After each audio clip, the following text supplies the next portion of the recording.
In a world teetering on the brink of environmental collapse, and where the lifeblood of our planet, our rivers and waterways, are under siege from relentless pollution, it's time for us to sit down and expand on the conversation of why this is still happening.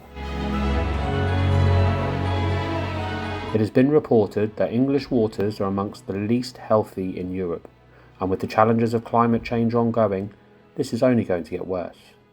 In 2021, the Rivers Trust compiled a report that found only 14% of the UK's waterways were considered to be in good ecological health, but every single one of them fails to meet the required chemical standards.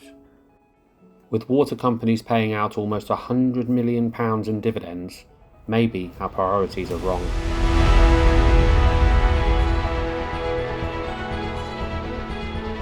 My name is Harriet Elvis, Chief Executive Officer for West Wales Rivers Trust. Our catchment is predominantly West Wales, so we are mainly dealing with a rural catchment. So that will include largely agriculture, obviously sewage as part of that problem as well. So we were formed in 2017. Our aim really is to address the gaps in current improvements in river health. So that covers a wide range of activities. So first being river restoration, where we look at ideally restoring rivers back to natural routes wherever possible. Where that's possible, we can take it back and restore the natural processes which can help flooding and environment. Sometimes that's not possible because of what's been built alongside, so we look at other alternatives like improving habitat within the stream. The main one, I guess, would be community engagement. So we try and reconnect people with their rivers.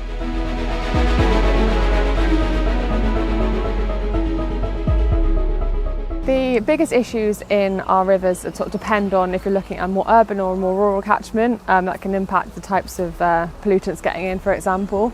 But mainly they centre around habitat issues and water quality. When we're looking at health of rivers, one key way we can do it is through visual searches. There's lots of chemical tests you can do as well, but often you can see the impacts of pollution in a visual manner. For example, sewage in rivers often looks grey. People assume it will look brown.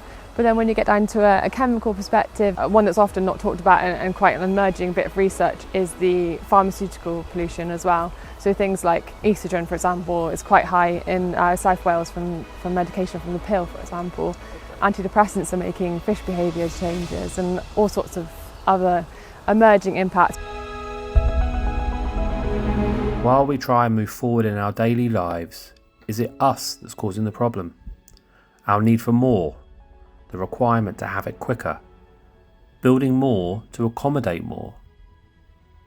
In 2022, the Welsh Water Boards discharged sewage into our waterways for a total of 613,618 hours.